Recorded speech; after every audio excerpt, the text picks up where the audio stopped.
Welcome to Module 1.1, Buyer Group Dynamics. One of the biggest mistakes I see marketers making right now is that they're building their campaigns and their strategies around having an ICP, an ideal customer profile.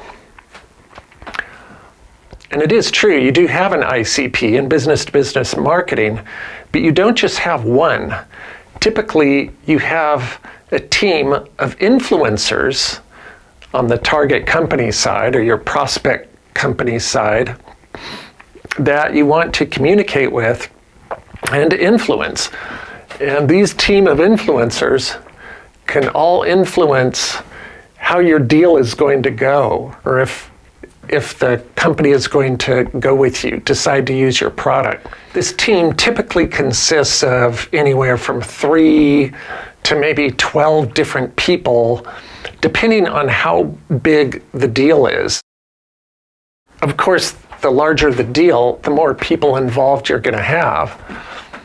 Maybe a $50,000 deal might have 3 people involved to influence the deal with a final decision maker.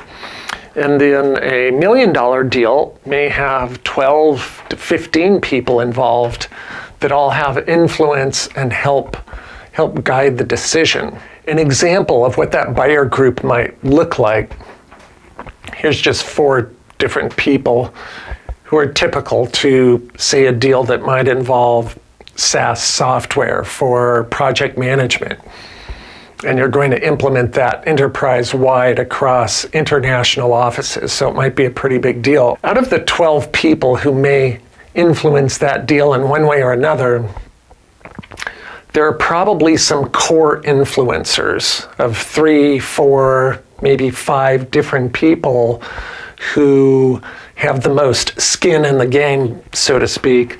Here's an example of who some of those core influencers might be. You might have a CEO or CFO.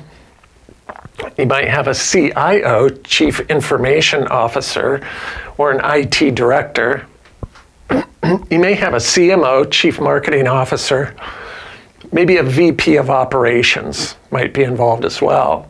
Within this group of deal influencers, the company, you want to identify the job titles and get some bullet points on what their responsibilities are within the company and also what their concerns are. For example, your CFO obviously is responsible for profit and loss and for making sure that company purchases are wise and are going to contribute to the bottom line.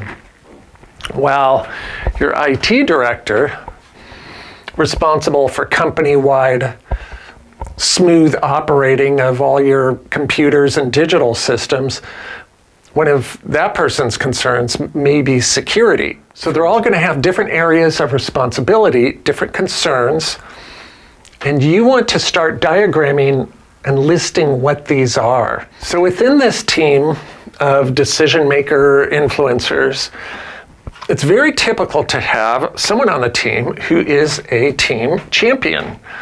And let's just say in this example, that person might be your chief marketing officer. And the chief marketing officer is looking at your SaaS solution. Maybe he or she found out about it from an ad that you had on LinkedIn or a video you had posted, something like that off of social media. And they may have come to your website, checked out some of your information. They feel good about it. They really like the solution and like what they see. And they may come back and try to influence their other colleagues and the leadership within the company to go with your solution, to do a contract with you. They may send your URL, maybe an email off to the VP of Operations, CEO. Eventually, the IT director is going to find out about what these guys are up to, about the software. And just as an example, the IT director might be a detractor of your deal going through. The IT director might be very concerned about security, for example. Maybe they went to your website and they didn't find any information there about your security awards or your security certifications. Maybe they were looking for SOC 2 compliance, or if there's government contracts involved, they might be looking for FedRAMP compliance.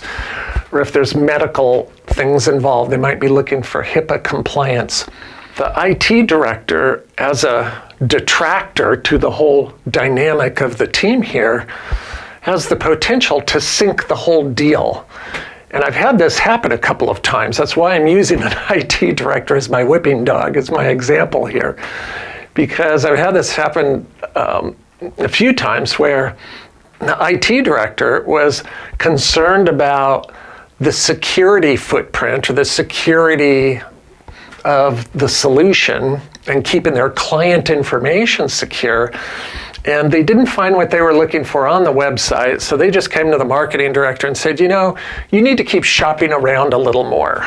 Aren't there some competitors who are SOC 2 compliant, or who have a data sheet posted on their website showing some of the security firewalls and the technical things that they use to keep their solution secure? Or is it built in? Is security built into the software itself? Your IT director didn't find any information about that.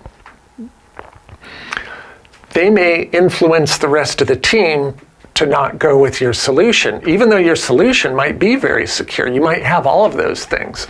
But if it's not on your website, and if the director can't find an easy way to download a PDF file or a video or some kind of information to communicate that, so you can start to see how the dynamics of the people within the buyer group can influence the whole deal and can either sink or champion your deal. So now let's talk about, how do you find the different influencers within your buyer group? How are you going to reach them? So you need to do a little research on this, and I like to use LinkedIn to go to different profiles, sample profiles of the job titles that I'm looking at, and look at their associations, newsletters they subscribe to, blog posts that they like. Where do they hang out online? Not only online, but where do they go physically? What trade shows do they go to? What conferences do they go to? What webinars did they make comments on? There are some AI tools that can help you out with this, to help you locate where to find your buyer group as well. I like, one of the ones I've used is SparkToro. Another one is Perplexity. I like Perplexity because it shows a footnote of where the original content is coming from. But there's so many AI tools available right now. Do some research, find out what works for you, and then just experiment with a tool if they have a free demo, or go ahead and try it out. Find one that fits well with how you work. Now we're going to talk about the time frame. So between 3 to 12 months, that's a pretty good chunk of time. A lot can happen in 3 to 12 months, from when your first champion becomes aware of your brand and your solution, to when consensus is built with the stakeholders within the buyer group, to when they finally write the check and purchase your solution. That time period is a very fragile time period. Your competitors could come in and start a conversation with anyone within the buyer group. They are going to be aware that they are going to do due diligence. So of course they will be comparing your solution, your benefits and your features and your price point to your competitors. There are things that you cannot control about this time period of when the buyer group comes to a consensus. For example, somebody may get laid off, or find another job. I've had this happen before where we were working with a team with one company. We had an $80,000 deal we thought was going to go very well. We'd been massaging the deal along and nurturing for about 4 months. And then our champion left and went with another company. A new champion came in, and the new champion had a friend who had a competing company, competing product to ours. It wasn't as good as ours, of course, in my opinion, but they went with that one anyway because that person became the new champion and was able to influence the other stakeholders on the team. So a lot can happen within this time period. The onus is on you as the marketer to keep your brand and your solution top of mind and to keep positive experiences happening consistently throughout this time period. So you need to ask yourself, what is your plan?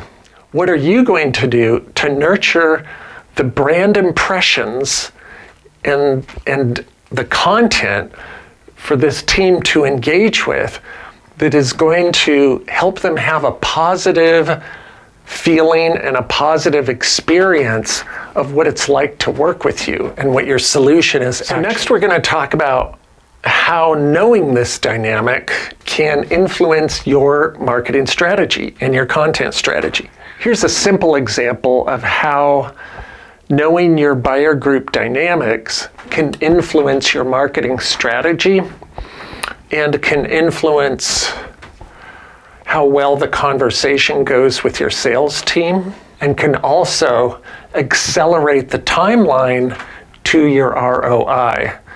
So accelerate your sales cycle. So you might have a landing page with your logo and menu at the top, very standard. This is a big image here, a captivating image about your solution. And then here's a benefit-oriented headline and some bullet points that are also benefit-oriented about your solution. That's in the first third. So this information is geared towards the CMO, the CFO, the VP of operations, high level, big picture. What is your solution? What do I get? How does it solve my problem? How does it present an opportunity for me? As you scroll down, you'll go a little deeper into your solution down as you scroll down the landing page or your product page, and you'll see some information maybe about how it works. This is another image, how it works over here. And you could have a data sheet highlighted, a download of a PDF file for technical information. So your data sheet, that gets downloaded. You can have your tech info here and your security certifications here. So when your IT director comes to your landing page, they're going to blow right past the benefit stuff. They're going to go, yeah, whatever. And then when they get down to the technical stuff, they're going to say, okay, this is my department. This is what I'm concerned about. Let's have a look at that. Right up front, you can create marketing content and a user workflow that helps your conversation for your sales team be more fluid and more positive, just by anticipating some of the concerns and the needs of your buyer group and serving that content up in your user journey, your user experience journey, making it easy for them to find it and addressing what their concerns are.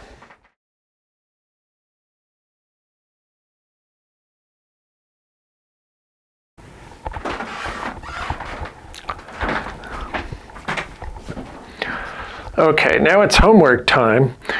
Go ahead and download the template that accompanies this module 1.1.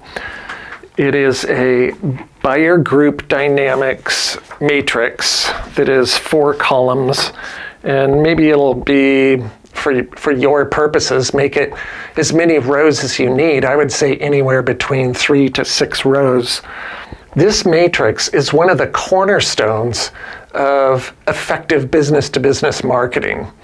Your campaigns and strategies are going to come out of the homework that you do on this matrix. Your first column is your persona, job title. And again, to find those things out, I would say to talk to your sales team, your product development team, your leadership, the people who founded the company, if you have access to them.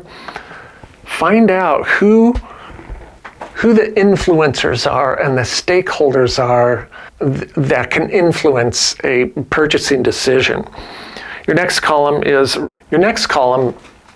is a few bullet points on what those different personas are responsible for. So it might be 3 or 4 bullet points, pretty obvious things. You can get those from LinkedIn, look at areas of responsibility. You can even look at, on LinkedIn, you can go into job placement ads for these different job titles and just look at the bullet points. And that will tell you right there what the areas of responsibilities are for the company. And also look at areas of concerns. And the sales team, the people who talk directly with the clients, will have the most accurate information on that. And then look at where to find them. Their physical areas, where they hang out, what trade shows, conferences, things like that. And certainly the digital hangouts.